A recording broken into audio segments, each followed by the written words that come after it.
Good morning children. बच्चों, आज हम हिंदी साहित्य में पाठ 6 चिट्ठी का सफ़र पढ़ने जा रहे हैं। चिट्ठी किसे कहते हैं बच्चों? चिट्ठी, पत्र। ठीक है, मतलब जब हम अपने संदेशों को लिखकर दूसरों के तक पहुंचाते हैं तो इसे चिट्ठी कहते हैं। ठीक है, अब यह किन किन माध्यमों से लोगों तक पहुंचाई जाती है, आइए मैं आपको बताती हूँ। ठीक है बच्चों, तो यहाँ पर आपको क्या दिखाई दे रहा है बच्चों? इसे कहते हैं, क्या कहते हैं बच्चों? इसको पोस्ट कार्ड। ठीक है, और इसे अंतर्देशीय पत्र कार्ड, अंतर्देशीय पत्र। ठीक है, तो इन पर लिखकर जो आप कुछ भी इन पे जो संदेश आपने अपने रिश्तेदारों को किसी को भी पहुंचाना है तो इस पर लिखा जाता था, फिर इसे पोस्ट किया जाता था। डाकघर में जाकर इसे पोस्ट करते थे। ठीक है, वहाँ पर जिससे वह वहाँ आपके रिश्तेदारों तक पहुँच जाती थी। तो इसके माध्यम से, और देखिए और किस किस, ये है बच्चों लिफाफा। ठीक है, तो इस लिफाफे में कैसे चिट्ठी डालते थे हम लोग? एक कोरे कागज़ पर आप चिट्ठी लिखेंगे, जो भी संदेश आप अपने रिश्तेदारों को देना चाहते हैं वो लिखेंगे।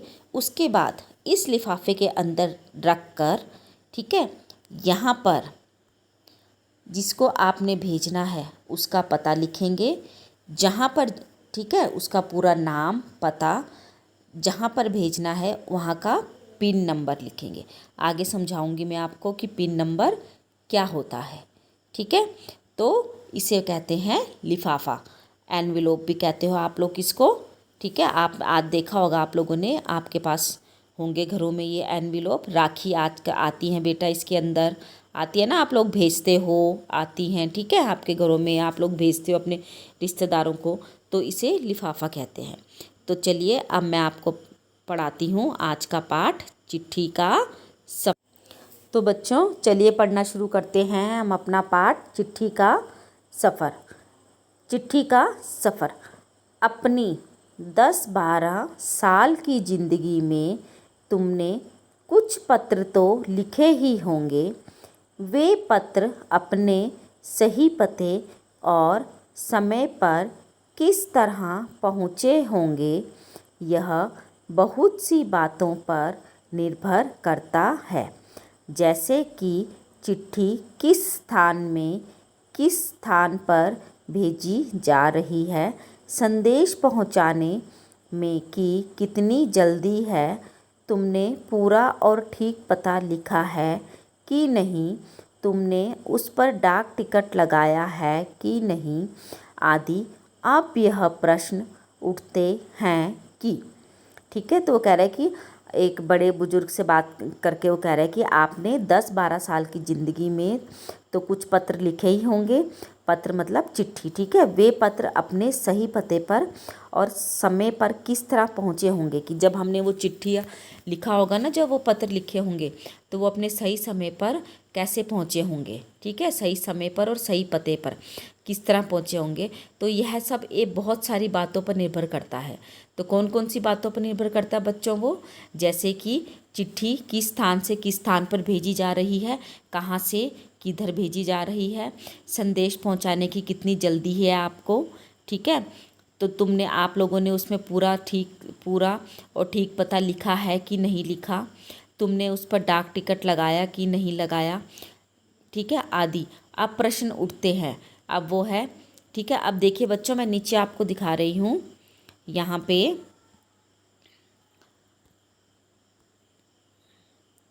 ये आपको मैंने बताया ये लिफाफा है। ठीक है, तो इस लिफाफे पर यहाँ पे क्या लिखा गया है? पता लिखा गया है। और एक लिफाफा यह है बच्चों। ठीक है, इस पर पता लिखा है महात्मा गांधी जहाँ हो वहाँ। और इस पर क्या पता लिखा है? श्रीमान निर्देशक महोदय, राष्ट्रीय शैक्षणिक अनुसंधान। ठीक है, लिखा हुआ है ना, प्रतिष्ठान परिषद अरविंद मार्ग, श्री अरविंद मार्ग, नई दिल्ली। ठीक है बच्चों। उसके बाद यहाँ पर नीचे क्या लिखा गया है, पिन कोड नंबर। ठीक है, लेकिन इस लिफाफे में सिर्फ लिखा है महात्मा गांधी जहाँ हो वहाँ। तो अब आप बताइए, और इसमें बच्चों ये ऊपर लगी है डाक टिकट। ठीक है, अब आप मुझे बताइए, इसमें पूरा पता सही तरीके से लिखा गया है, लेकिन इसमें जो पता है वो सही तरीके से नहीं लिखा गया। तो कौन सी चिट्ठी पहुंचेगी, ये वाली। ठीक है, क्योंकि इसमें एड्रेस पूरा पता सही है, पिन कोड भी है, इसलिए ये चिट्ठी पहुंचेगी। लेकिन ये नहीं पहुंचेगी, क्यों? क्योंकि इसमें सिर्फ लिखा है महात्मा गांधी जहाँ हो वहाँ। ठीक है, समझ आया आपको?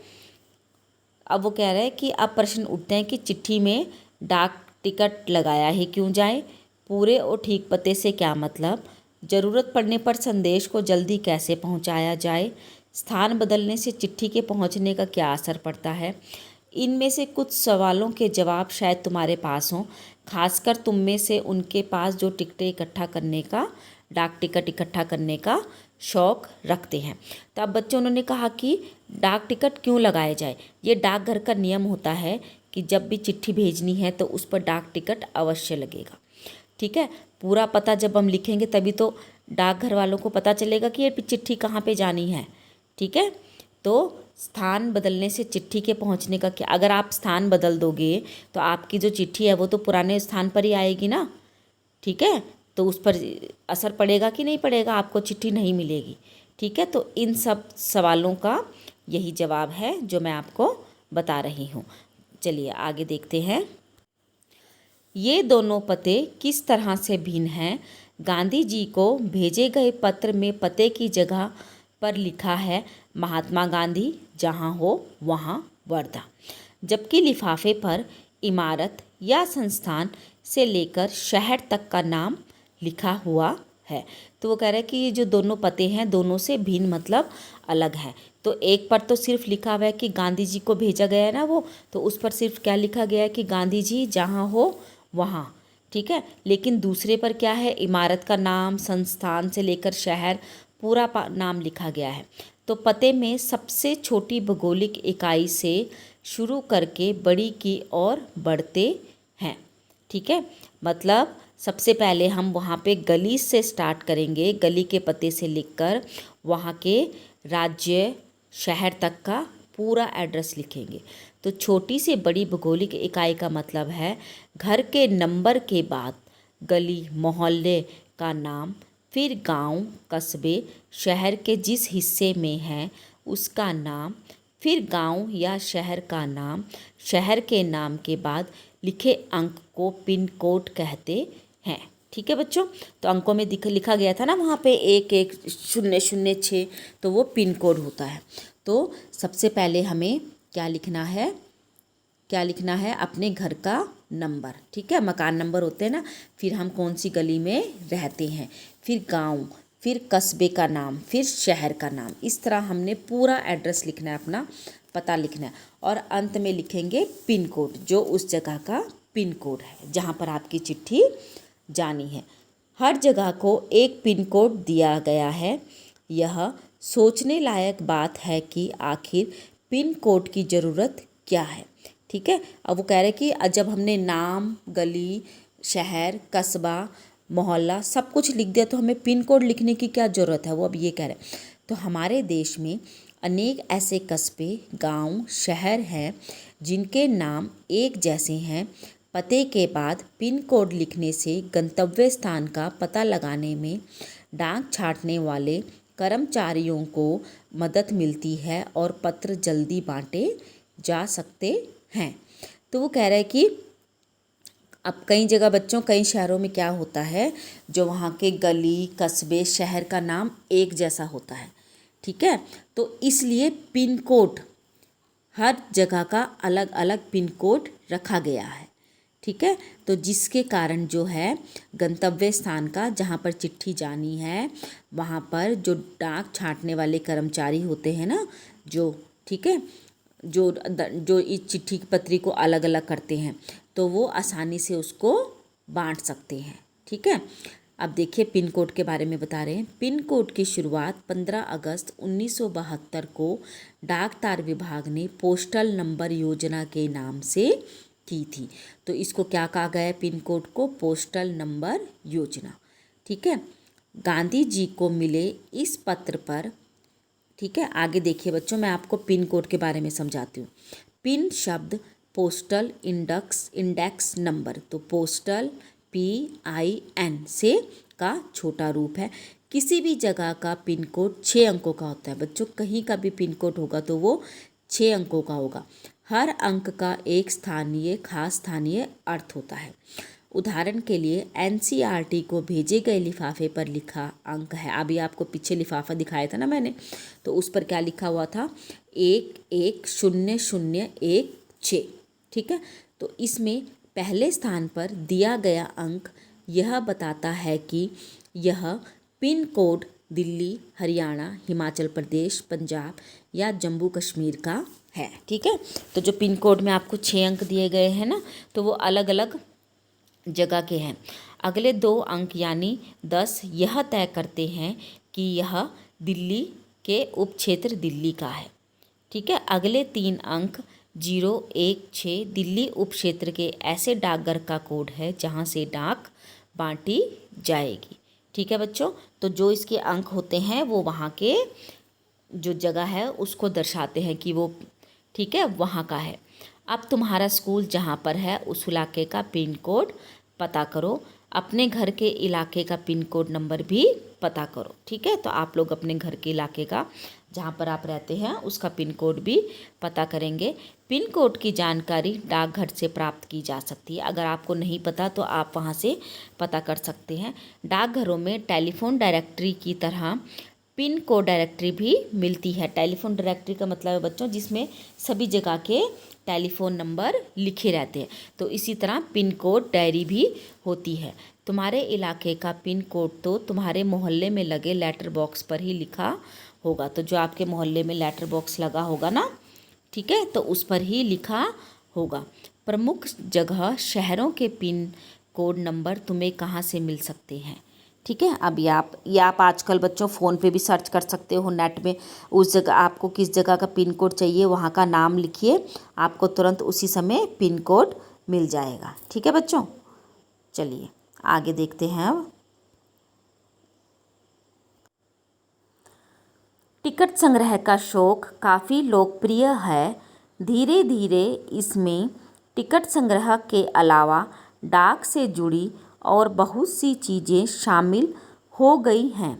इसको डाक का विज्ञान कहना गलत नहीं होगा। क्या तुम जानते हो इस विज्ञान को और क्या नाम दिया गया है? ठीक है बच्चों, तो इसे कहते हैं टिकट। ठीक है, तो ये टिकट लगाई जाती हैं लिफाफे पर, तभी हमारी चिट्ठी पहुंचेगी। ठीक है, अब देखिए जो गांधी जी का पता था उस पर डाक टिकट का इस्तेमाल नहीं किया गया था। फ़र्क सिर्फ पिन कोड का ही नहीं है, समय के साथ डाक सेवाओं में निरंतर बदलाव और विकास होता रहा है। ठीक है, तो जैसे जैसे समय परिवर्तित हुआ है तो बच्चों, तो उसके साथ डाक सेवाओं में भी बदलाव और विकास हुआ है। बहुत पुराने समय में कबूतरों के द्वारा संदेश भेजे जाते थे। जब संदेशवाहक कबूतरों की बात हो रही है तो उन इंसानों की बात कैसे ना हो जो ऐसे समय में डाक पहुंचाने का काम करते रहे, जब संचार और परिवहन के साधन बेहद सीमित थे। बात हो रही है, ठीक है, वो कह रहा है कि पुराने समय में जो संदेश हैं वो कबूतरों के द्वारा भेजे जाते थे।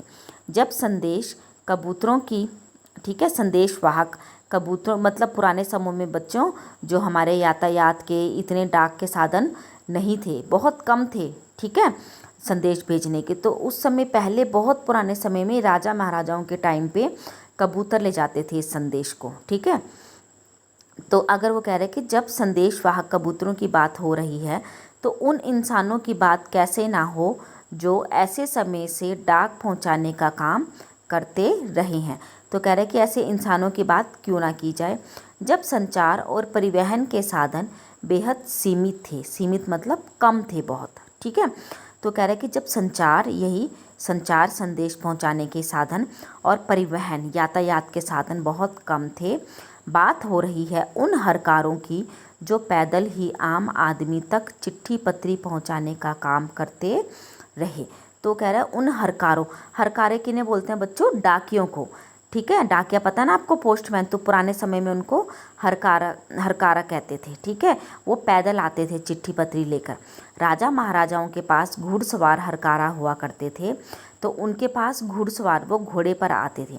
हरकारे को ना सिर्फ हर तरह की जगहों पर पहुंचना होता था, मतलब उनका काम सिर्फ उस जगह पर चिट्ठी लेके पहुंचना ही नहीं था, बल्कि डाक की रक्षा भी करनी होती थी।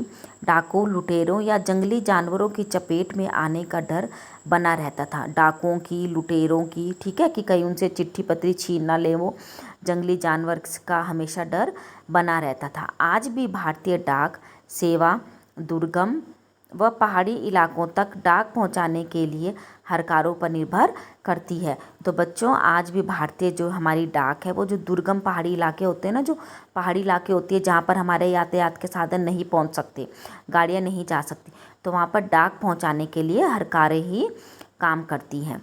जम्मू कश्मीर के लद्दाख खंड में पदम जैसे कई जगह हैं जहाँ हरकारें डाक पहुँचाते हैं। तो वहाँ पर क्या है, जो जम्मू कश्मीर में लद्दाख है, वहाँ पे पदम नाम की एक जगह है जहाँ पर डाक जो है वो अभी आदमी ही पैदल चलकर जाता है वहाँ पर। ठीक है, उसे हरकारा कहते हैं। आजकल तो संदेश भेजने के नए नए और तेज साधन आसानी से उपलब्ध हो गए हैं। ठीक है, डाक बांटने में हवाई जहाज़, पानी के जहाज़ और जाने कौन कौन से साधन इस्तेमाल किए जा रहे हैं। तो अब वो कह रहे हैं कि अब कौन कौन से, जहाँ पर पहुँचना भी दुर्लभ होता था ना, तो वहाँ पर क्या हो गया, हवाई जहाज़ से, पानी के जहाज़ से, और ना जाने कितने नए नए साधन प्रयोग में किए जा रहे हैं। डाक विभाग भी पत्र, मनी ऑर्डर के साथ साथ, मनी ऑर्डर होता है बच्चों, पहले पैसे भी ना इसी के माध्यम से भेजे जाते थे, डाकघर के द्वारा से। ठीक है, ईमेल, बधाई कार्ड आदि लोगों तक पहुंचा रही है। ईमेल पता है ना आपको, नेट से भेज देते हैं, तुरंत मेल भेज देते हैं। ठीक है, कबूतरों की उड़ान से लेकर हवाई डाक सेवाओं तक का यह सफ़र दिलचस्प करने वाला है। कि मतलब पहले तो कहाँ कबूतर संदेश पहुंचाते थे, लेकिन अब हवाई जहाज़ के द्वारा यह सेवाएं उपलब्ध कराई जा रही हैं। तो यह बहुत ही दिलचस्प है, बहुत ही अच्छा सफ़र हुआ। ठीक है, अब आगे देखिए।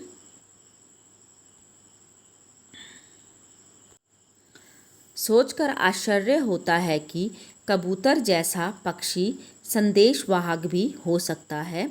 कबूतर की कई प्रजातियां होती हैं और ये सभी संदेश लाने ले जाने का काम नहीं कर सकती। तो कह रहे कि हमें सोच कर ही हम हैरान होते हैं कि कबूतर एक मतलब इतनी दूर तक पत्र लेके जा सकता है। ठीक है, चित्र में दिखाई दे रहा है ना बच्चों आपको, कैसे उसने मुंह में पकड़ा हुआ है। ठीक है, चित्र को तो इस तरह वो लेकर जाता था। तो कह रहा है कि सोचने की बात, हम हैरान हो सकते हैं। लेकिन कबूतर की सारी जातियां ऐसा काम नहीं करती हैं। ठीक है, कुछ जातियां हैं जो वो काम करती हैं। गिरहबाज या हुमर वह प्रजाति है जिसे प्रशिक्षित करके डाक संदेश भेजने के काम में लाया जाता है। तो कौन सी बच्चों? गिरहबाज और हुमर, जिसे प्रशिक्षित मतलब उसको शिक्षा, ट्रेनिंग दी जाती है, शिक्षा दी जाती है। ठीक है, आखिर कबूतर अपना रास्ता कैसे ढूंढ लेता है? कि कबूतर, उसको शिक्षा दी जाती है बच्चों, पूरा ठीक है, ट्रेंड किया जाता है। तो वो कह रहे कि आखिर कबूतर को रास्ता कैसे पता चलता है कि उसने वो संदेश वहाँ पर पहुँचाना है। उन प्रवासी पक्षियों के बारे में सोचो और पता करो कि वे कैसे सैकड़ों मील का रास्ता और सही जगह तय कर पाते हैं। ठीक है, तो पता है ना आपको, पक्षी प्रवासी बच्चों एक जगह नहीं रहते हैं, वो जगह जगह उड़कर अपना स्थान बदलते रहते हैं। तो कह रहे कि उनके बारे में सोचो कि वो कैसे इतना लंबा रास्ता बिल्कुल सही जगह तय कर पाते हैं। उड़ीसा पुलिस खास तौर पर हुमुर कबूतरों का इस्तेमाल राज्यों के कई दुर्गम इलाकों में संदेश पहुंचाने के लिए कर रही है।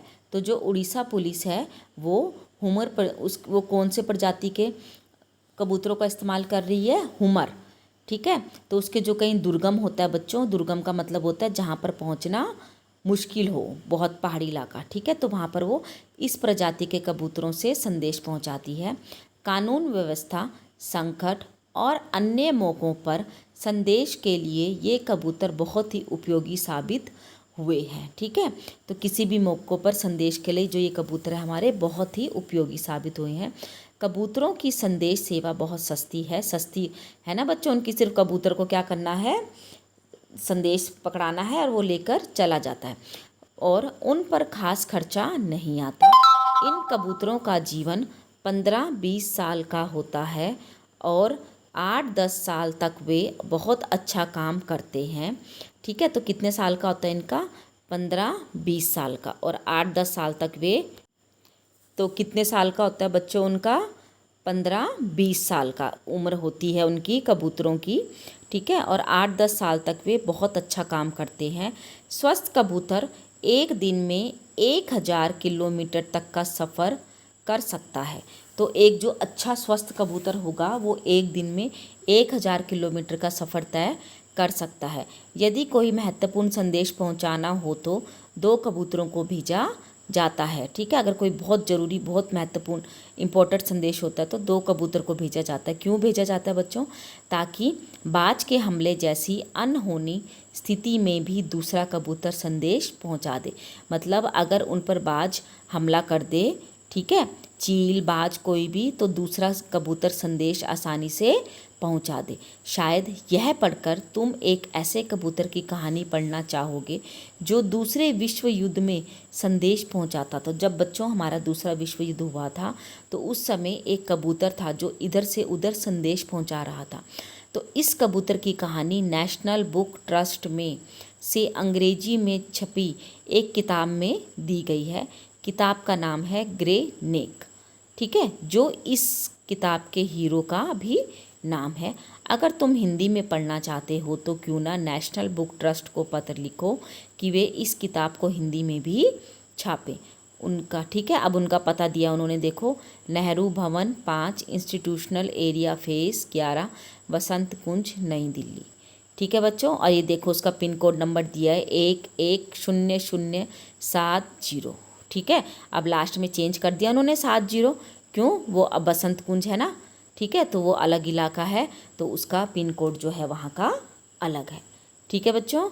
तो समझ आ गया आपको ये पाठ, ठीक है। तो पहले कैसे संदेश पहुँचाए जाते थे, कबूतरों और हरकारों के माध्यम से, और अब नए नए हवाई जहाज़, ठीक है, पानी के जहाज़ हो गए, है ना, कई ईमेल हो गए, इंटरनेट की कई सुविधाएं होगी, तो इसके द्वारा ये संदेश पहुंचाए जा रहे हैं। तो बच्चों ये इसकी वर्कशीट है, ठीक है, अभ्यास कार्य है। नीचे दी गई, एक बार आपको मैं समझा देती हूँ, पंक्तियों को पढ़कर प्रश्नों के उत्तर दीजिए। तो बच्चों इसको क्या कहते हैं, क्या कहते हैं इसको, लेटर बॉक्स, है ना, पत्र बक्सा, जहाँ पर आप इसमें डालते हैं हम अपने चिट्ठियाँ, ठीक है। फिर यहाँ से डाकघर वाले निकालते हैं इसको। तो चलिए पढ़ते हैं आगे। आज तो संदेश भेजने के नए नए और तेज साधन आसानी से उपलब्ध हो गए हैं। डाक बांटने में हवाई जहाज़, पानी के जहाज़ और ना जाने कौन कौन से साधन इस्तेमाल किए जा रहे हैं। डाक विभाग भी पत्र, मनी आर्डर के साथ साथ ईमेल, बधाई कार्ड आदि लोगों तक पहुंचा रहा है। तो प्रश्न देखिए बच्चों, आजकल संदेश भेजने के कौन कौन से साधन उपलब्ध हो गए हैं। तो आजकल संदेश भेजने के डाक कौन कौन से हो गए हैं बच्चों, हवाई जहाज़ और पानी के जहाज़ उपलब्ध हो गए हैं। डाक विभाग लोगों तक संदेश किस तरह पहुंचा रहा है, तो किस तरह पहुंचा रहा है डाक विभाग लोगों तक संदेश, किस तरह, पत्र, मनी आर्डर के साथ ईमेल और बधाई कार्ड की तरह, ठीक है। अब आप वाक्य बनाना है आपने संदेश और मनी आर्डर का, वो आप अपने आप बनाएंगे। अब आपको उपयुक्त दिए गए चित्र का वर्णन कीजिए। तो क्या वर्णन करेंगे आप उसको, यह एक, क्या लिखेंगे सबसे पहले, यह एक, ठीक है, कौन सा चित्र दिया गया है बच्चों आपको, ये वाला। तो क्या लिखेंगे आप, यह एक लेटर बॉक्स है, यह, ठीक है, इसमें हम पत्र लिखकर चिट्ठियों को डालते हैं, ठीक है। फिर इसका रंग लाल रंग का है, ठीक ठीक है, ऐसे लिख सकते हो आप। यह हर डाकघर के बाहर लगा होता है या हमारे कस्बे गांव में भी लगा होता है। ठीक है, इसके ऊपर उस जगह का पिन कोड भी लिखा हुआ होता है। तो जब हम पत्र लिख लेते हैं तो हम इसके अंदर डालते हैं, तब डाक विभाग के कर्मचारी इसे खोलकर, ठीक है, इसमें से पत्र निकालकर उस जगह जहाँ, ठीक है, अलग अलग डाकघर में भेज देते हैं। तो इस तरह बच्चों आपने इसके बारे में लिखना है। ठीक है, समझ आ गया आप लोगों को? पाठ समझ आ गया होगा? ठीक है, ठीक है बच्चों, धन्यवाद।